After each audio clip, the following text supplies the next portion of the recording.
মদন রে, তুই আমার জায়গায় কেন বসেছিস? তুই তোর জায়গায় গিয়ে বস। এই তো তোর জায়গা। তোর জায়গাটাতে কি নাম লেখা আছে? হ্যাঁ রে, জায়গাটাতে নাম লেখা আছে, তুই ভালো করে দেখ। নাম তো লিখে দিলে কি জায়গাটা তোর বটে? আমিও তো যে বল্টুর জায়গাতে নাম লিখে দিয়েছিলাম, তাহলে তো বল্টুর জায়গাটাও আমার। কি বললি মদন? তুই আমার জায়গাতে নাম লিখেছিস? তো দম থাকে তো আমার জায়গায় এসে বসে দেখা। আমার তো দম নাই বলে তোকে কোনো কিছু বলতে পারছি নাই বল্টু ভাই। এই, তোরা যেখানে বসে আছিস সেখানেই বস তো। তোরা স্কুলে আসলেই শুধু মস্তানি বেড়ে যায়। আরে বল্টু রে, আমার মাথায় না একটা প্রশ্ন খুব ঘুরপাক খায়। তোর মাথায় আবার কি প্রশ্ন এত ঘুরপাক খায় কেলটু? প্রশ্নটা হলো যে এখন যদি স্কুল যদি ছুটি হয়, তাহলে তো আমাদের মোবাইলের হোয়াটসঅ্যাপে SMS চলে আসে যে স্কুল ছুটি। তাহলে আগেকার দিনে মোবাইলও ছিল না, হোয়াটসঅ্যাপও ছিল না, তাহলে ওরা কিভাবে জানতো যে স্কুল ছুটি? তোর এই প্রশ্নটার উত্তরটা আমি বলছি কেলটু। বলতো মদন বড়। আগেকার দিনের মানুষগুলা ওরা সকালবেলা আগে স্কুলে আসতো, এসে ওরা দেখে যেত যে স্কুলটা খোলা আছে না বন্ধ আছে। যদি দেখে যে খোলা আছে তাহলে ওরা বাড়িতে যেত, বাড়িতে গিয়ে স্নান করিয়ে আর খাওয়া দাওয়া করে আবার বইপত্র নিয়ে স্কুলে চলে আসতো। আরে মদন বড়, তুই ঠিকই বলেছিস। আগেকার দিনে বাচ্চা কাচ্চারা ওরা স্কুলে এসে আগে চটের বস্তা ফেলে রেখে যেত, না হলে ওরা জায়গা পেত না। ওতে আবার মারামারি মাথা ফাটাফাটিও পর্যন্ত হয়ে যেত। এটা আমার দাদুরাই আমাদেরকে বলেছে। কিন্তু সকালে তো স্কুল তালা মারা থাকতো, তাহলে ওরা জায়গা রাখতো কিভাবে? বল্টু, তুই এটা ভুল বলেছিস।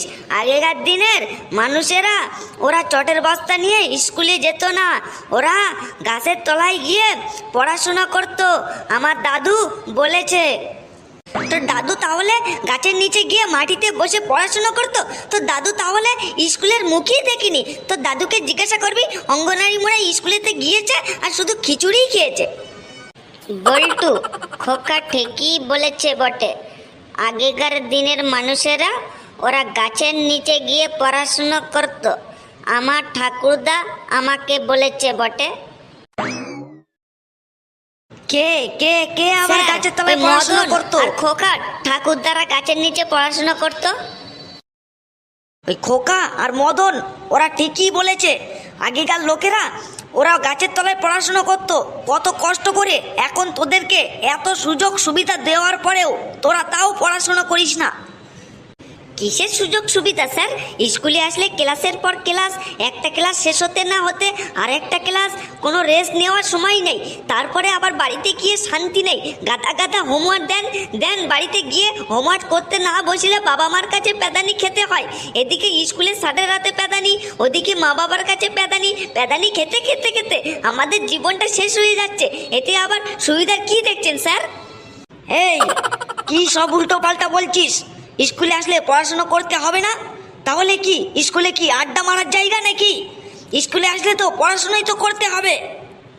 স্যার, পড়াশুনো করতে আমাদের কোনো প্রবলেম নাই, তাহলেও এত পড়াশোনা। এত পড়াশোনা তার মানে? মদন, তুই কি বলতে চাইছিস সেটা বলতো। স্যার, আজকে আমাদের ইকোনমিক্সের ক্লাসটা নিন তো। আমি ইকোনমিক্সের টিচার নই যে আমাকে ইকোনমিক্সের ক্লাস নিতে হবে। দেখলেন তো, আপনি একটা ক্লাসের বাইরে অন্য ক্লাস নিতে পারেন না। তাহলে এতগুলো পড়া আমরা কিভাবে পড়তে পারি? আর আমাদের মাথার মধ্যে এতগুলি পড়া কিভাবে মাথার মধ্যে নিতে পারি? তাহলে স্যার আপনি বলুন তো। মদন, এমনি বাইরে 42 ডিগ্রি তাপমাত্রা, এমনি আমার মাথাটা গরম আছে, তাতে আবার তুই আমার মাথাটা আর গরম করিস না। না হলে কিন্তু কি থেকে কি এক ঘটনা ঘটিয়ে দেব তুই তাহলেও বুঝতে পারবি না। এই, তোরা সবাই বস। এই, আজ আমি তোদের জীবন বিজ্ঞানের খাতা দেখাবো। তোরা মার খাওয়ার জন্য সবাই তৈরি হয়ে থাক। স্যার এই 2 সপ্তাহ ধরে আপনার হাতে কন্টিনিউ মার খেয়ে যাচ্ছি, আজকে এমনি একটু রেস্ট দিন স্যার, পিঠটাকে একটু রেস্ট দিন। হ্যাঁ স্যার, বল্টু ঠিকই বলেছে। আপনি কয়েকদিন ধরে আমাদেরকে অব্যাহত করে মারটা শুরু করেছেন, তাহলেও আজকে আমাদের একটু রেস্ট দিন, তাহলেও কালকে থেকে আমাদেরকে আবার মার শুরু করিবেন বটে। হ্যাঁ স্যার, বল্টু আর মদন ঠিকই বলেছে, আমরা প্রত্যেক দিনই তো মার খাই, মার খেয়ে খেয়ে মোরা ক্লান্ত, ভাঙিয়া গেছে মোর দুটো দন্ত, আজকে আপনি থাকুন শান্ত স্যার। কেলটু, তোকে আর ছন্দ মিলিয়ে কথা বলতে হবে না, তোদেরকে মেরে মেরে আমার হাতটাও ব্যথা হয়ে গেছে। থাক, আজ আমি আর মারবো না, আজকের মাঠটা ডিউ থাকলো, পরে পঞ্জিকা থেকে ও শুভ দিন দেখে মাঠটা আমি সুদে আসলে দিয়ে দেব। দেখি প্রথমে কার খাতা আছে। এখানেও সেই প্রথম মদনের খাতা। এসব মদনের খাতা, এসব কি লিখেছিস মদন? প্রশ্ন এসেছিল আমরা পেট ভরে ভাত খাই কেন, তুই এসব আলতু ফালতু এসব উল্টো পাল্টা কি লিখেছিস এসব? এটা স্যার, আমি কি আজে বাজে লিখেছি তাহলে আপনি পড়ে শোনান। এই, তুই এখানে আয় তো, তুই এখানে এসে তুই নিজে পড়ে শোনা, তুই এইসব উল্টো পাল্টা কি লিখেছিস তুই নিজেই পড়ে শোনা। নে, সবাইকে পড়ে শোনা। প্রশ্ন এসেছিল আমরা পেট ভরে ভাত খাই কেন, তুই এসব কি উল্টো পাল্টা লিখেছিস, সবাইকে পড়ে শোনা। আমরা পেট ভরে ভাত খাই হাগু করার জন্য আর বমি করার জন্য। শুনলি তো তোরা সবাই, আমরা নাকি ভাত খাই পেট ভরে হাগু করার জন্য আর বমি করার জন্য। আজ আমার হাতটা একটু ব্যথা আছে, না হলে তোকে আজকে আমি মেরে তোর হাগু বার করে দিতাম আমি। তারপর তুই এটা কি লিখেছিস? প্রশ্ন এসেছিল গোল কিমড়ি আর ফিতা কিরমির মধ্যে পার্থক্য লেখো, আর তুই অ্যান্সারে এসব কি লিখেছিস পড়ে শোনা সবাইকে। গোল কিরমি আর ফিতা কিরমির মধ্যে পার্থক্যটা হলো, রসগোল্লা খাবার পর আমাদের পেটে যে কিরমিটা হয় তাকে গোল কিরমি বলে। রসগোল্লাটোতে গোল গলে, কিরমিটো তো গোল হয়। আর জিলাপি খাওয়ার পর আমাদের পেটে যে কিরমি হয় তাকে ফিতা কিরমি বলে। জিলাপিটা ফিতের মতো পেঁচালো বলে কিরমিটো তো ফিতের মতো পেঁচালো হবে বটে। শুনলি তোরা সবাই, রসগোল্লা খেলে নাকি গোল কিরমি হয় আর জিলাপি খেলে নাকি ফিতা কিরমি হয়। এগুলো কোন বইতে লেখা আছে আমাকে বলতো? স্যার, এগুলো কোনো বইতে লেখা নাই, এগুলো আমি বানিয়ে বানিয়ে লিখেছি বটে। তুইও এবার এখান থেকে ভাগ, না হলে আমিও তোকে এবারে বানিয়ে দেব। এবার কার খাতা আছে দেখি? এবার আছে ফসকের খাতা। ফসকে, তুই এবার এখানে চলে আয়। খোকা, তুই একটা নিশাচর প্রাণীর একটা উদাহরণ বলতো, নিশাচর প্রাণীদের কাকে বলে?